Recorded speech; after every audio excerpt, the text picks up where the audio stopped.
Hi, I'm James Robinson, and this is my stock pick of the week.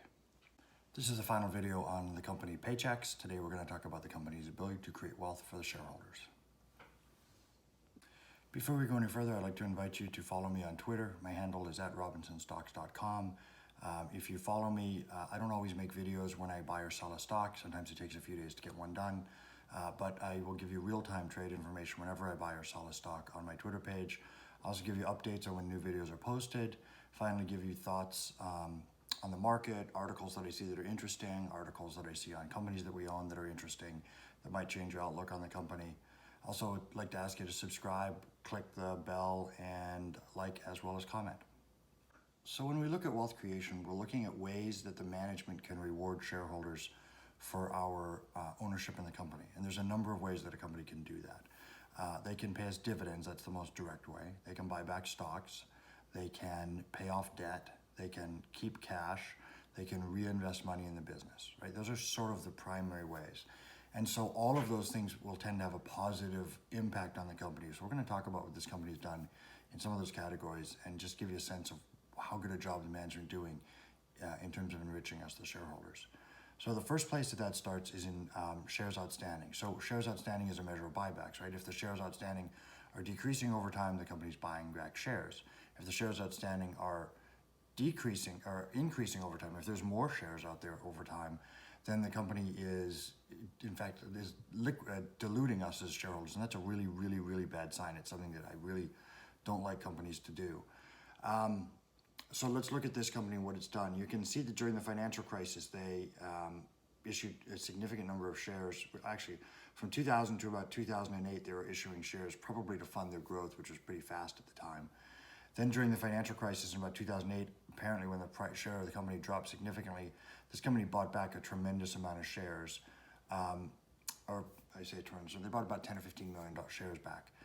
Then gradually those shares started to go up while the company continued to grow. And then starting in about 2014, the company has been buying back shares, but only gradually. So you can look at the shares repurchased. That is on a year-by-year basis how many shares the company's buying back. And what you can see is this company's not a big repurchaser of shares. Remember, they're taking 80% of their profits. If you watch the video on dividends, they're taking 80% of their profits and using that to pay a direct dividend.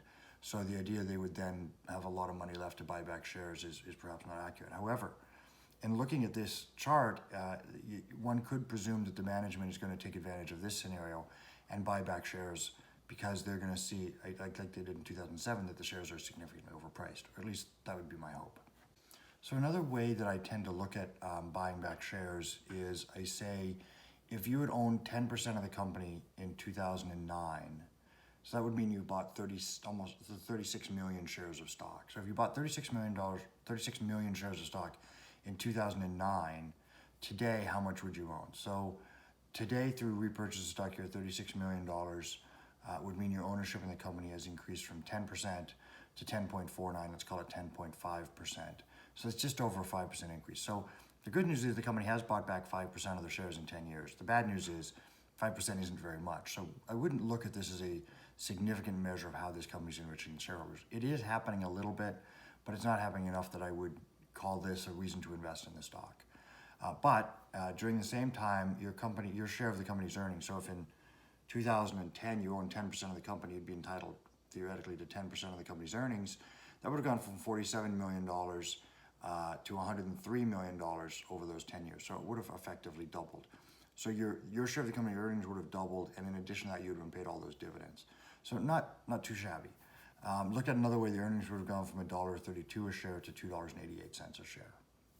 So another thing that a company can do, a measure of creating wealth for the shareholders' equity. Shareholders' equity is simply the amount of assets the company holds minus the amount of debt that the company holds. And so you can see this number since 2008 has gone up steadily from, call it 1.2 billion to, about 3 billion, 2.5 billion.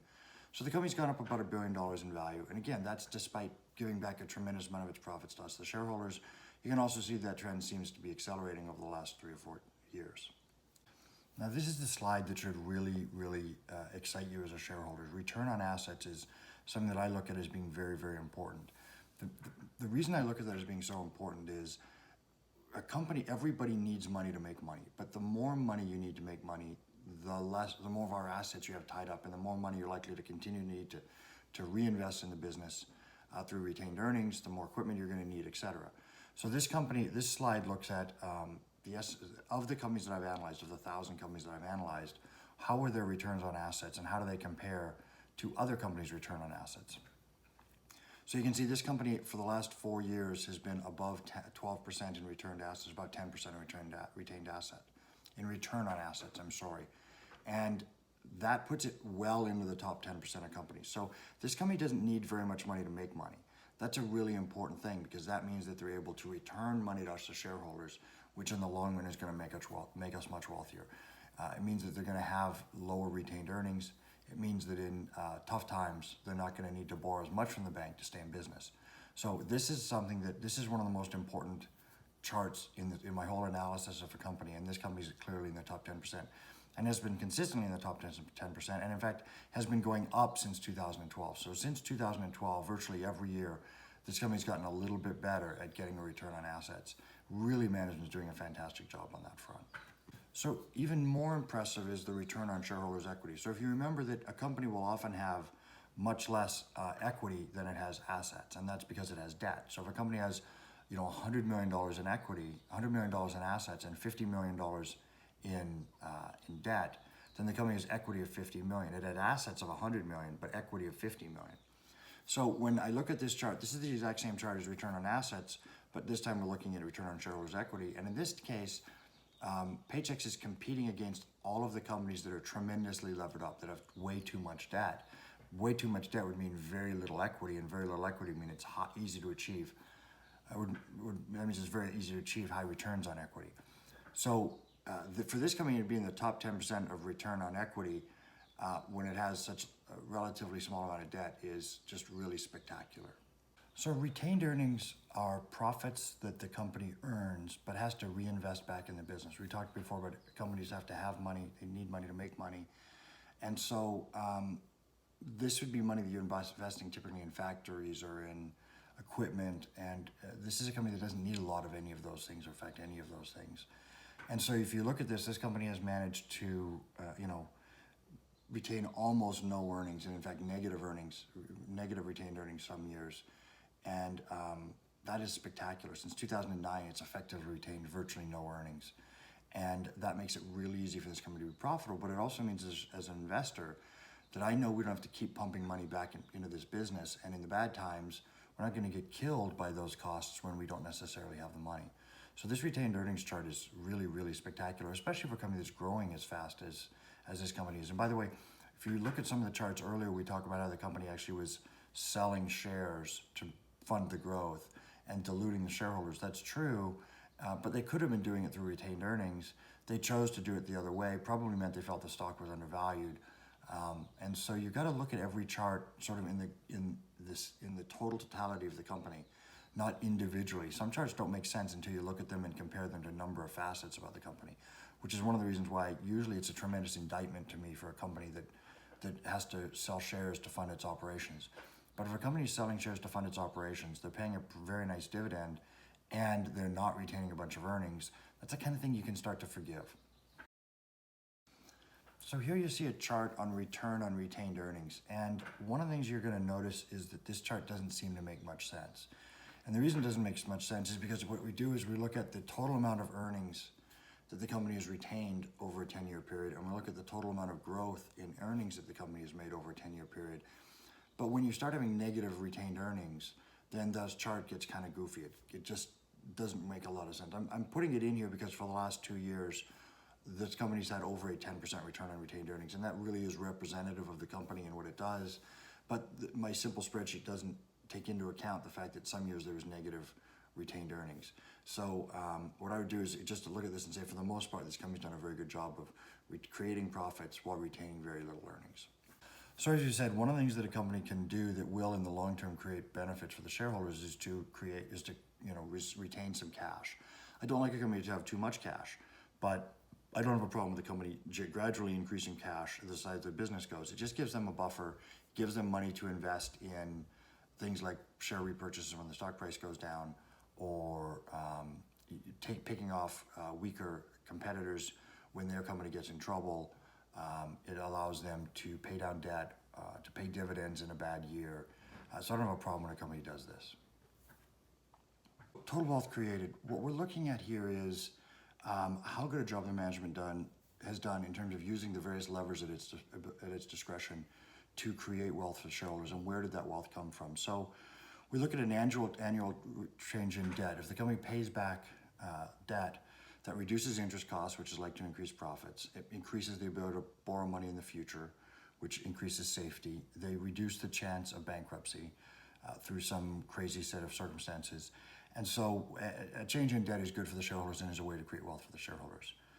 Dividends, that's cash paid directly to the shareholders, that's obvious. Stock buybacks, we've talked about that. You will own a larger percentage of the profits going forward, and you'd get that larger percentage of the company. It's like you bought additional shares in the company, but you didn't have to spend any of your money to do it, and it's a tax advantage way to create wealth for the shareholders. An increase in cash, again, is an increase in safety. It creates more liquidity, more flexibility to do things. So we look at that as an ability to create wealth for the shareholders. So when you add all that up, you have the orange line, which is the total wealth created over the previous 5 years. So this isn't a 1-year chart, it's 5 years of chart. So it will tend to smooth out some things that might happen in the short term. But again, this company's done a great job. Its major way of returning wealth to shareholders has been dividends. Those dividends have gone up gradually over the last 10 years, but in the last 5 years, they've gone up roughly 10% a year. The company has hoarded a little bit of cash, which is fine, not too much. The company doesn't have any real debt to worry about. In fact, they've taken on a little bit of debt in the last few years. But again, it's less than a year's worth of income, so not too much to worry about. So long story short, PAYX is a very, very solid company. They're very conservative.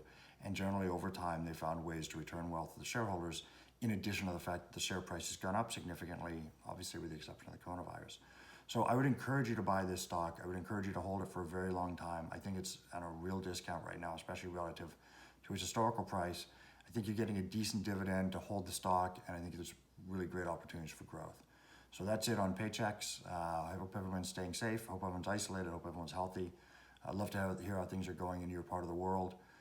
And again, if you like these videos, please subscribe, please like, please hit the notification bell. And other than that, thank you for your time.